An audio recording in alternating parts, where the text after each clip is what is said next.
All right, Jason Ruona back here at the 2019 Dirt Nitro Challenge. We're here with Ryan Cavalieri.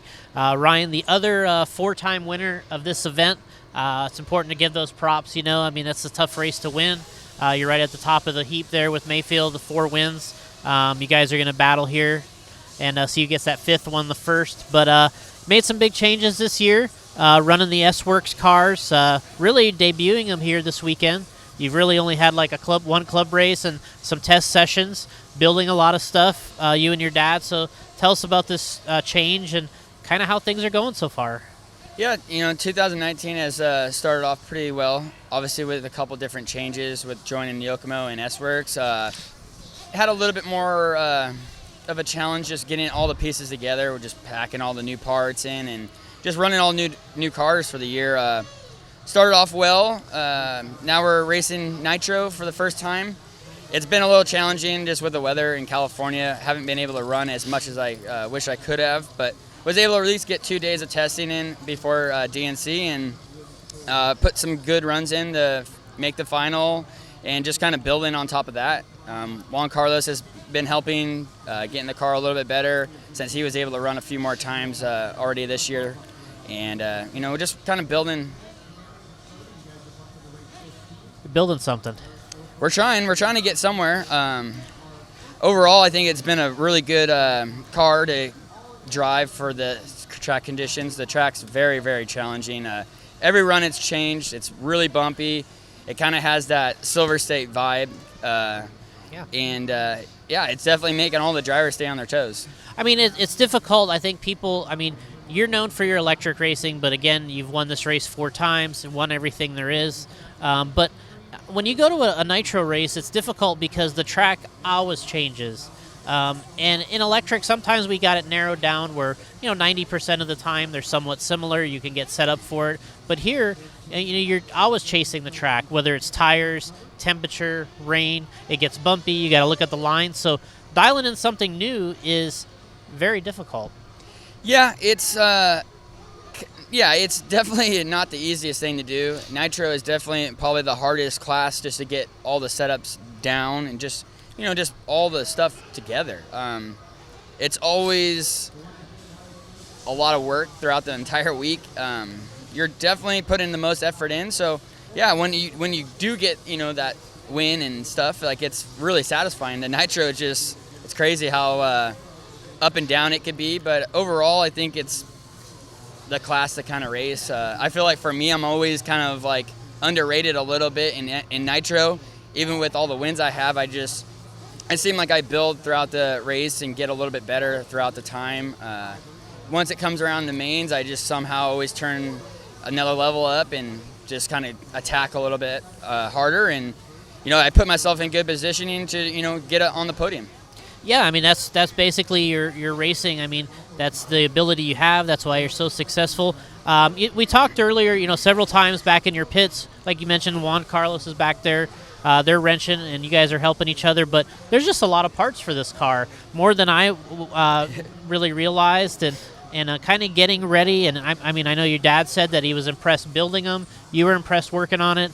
Tell us a little bit about what you've been surprised about so far about this car and having the adjustments that maybe you did or didn't have before.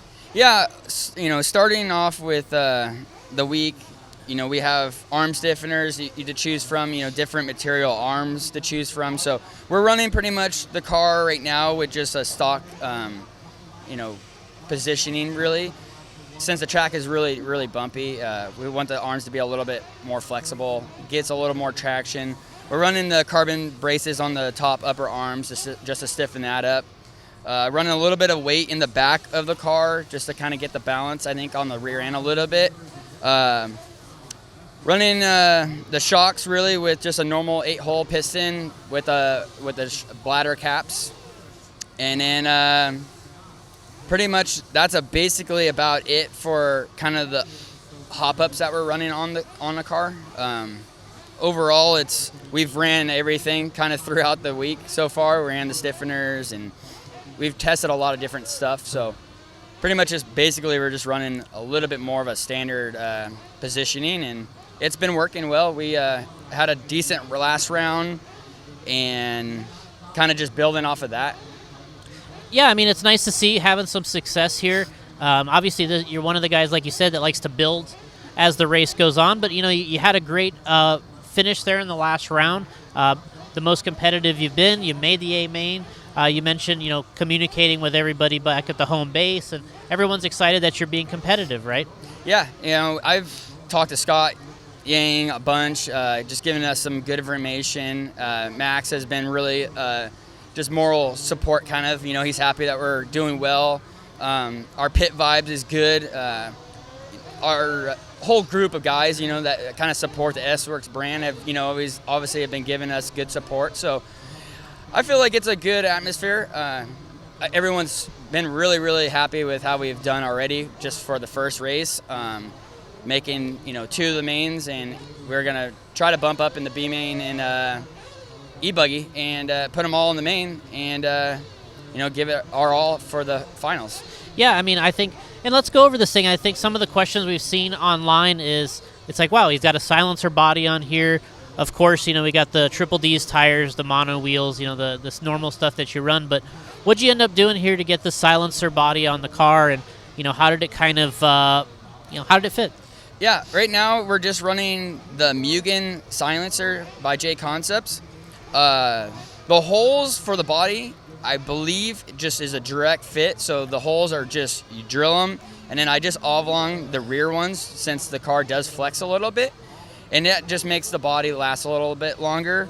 Obviously, all the other cutouts for the engine are very, very similar. So you could pretty much do the guidelines as off the Mugen JConcepts silencer.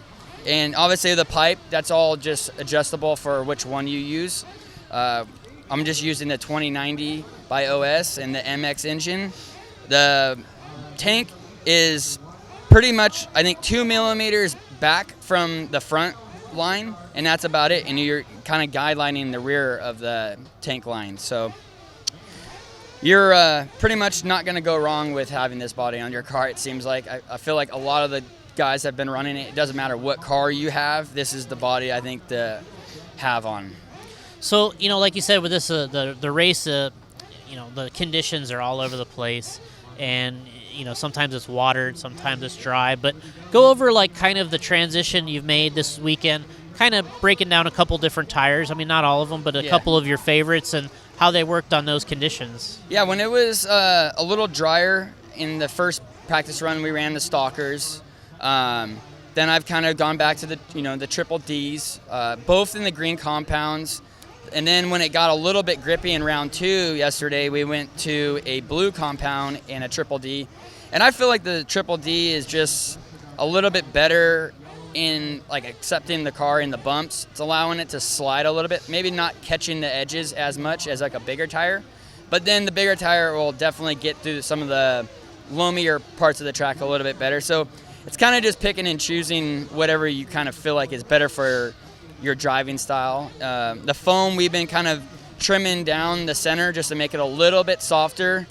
Allows it just to kind of absorb the bumps a little bit. And it's really just picking and choosing the right tires for the conditions. But today it's a little bit warmer and a little bit nicer out. So hopefully we'll probably go out on the Triple Ds for pretty much all the cars today. So let's give a little shout out here on all your sponsors and people that are helping you get going here, and obviously your dad and everybody, the family. You got some family now back home. So give a shout out to everybody, and let us know how you're doing. Yeah, I'd like to first thank my dad. He's definitely put in a lot of work, extra, really just organizing, ordering parts, and my wife, babysitting our newborn pretty much. So our little one's now a little over 6 months, so she's definitely a little more of a challenge to get me ready for races, but still love it. And then S-Works, JConcepts, MX, Much More, Savox, Sanwa, Stick It One, Dark Side Designs, and also MIP and Lungsford. Those are also guys that you don't see give that much of a shout out, but they definitely help behind the scenes with a lot of extra stuff. So yeah, just everyone really behind me, with the new switch, and hopefully I got a little bit of of a different following with some of the new guys on the team. So thank you. All right, Ryan, thanks again. One of the best drivers, if not the best driver of all time here, Ryan Cavalieri, 4-time world champion, 4-time Dirt Nitro Challenge champion. This guy's won it all. He's got the S-Works here. He's doing a great job this weekend. Cheer him on in the mains. Ryan, thanks, and we'll see you out there. Yeah, thank you.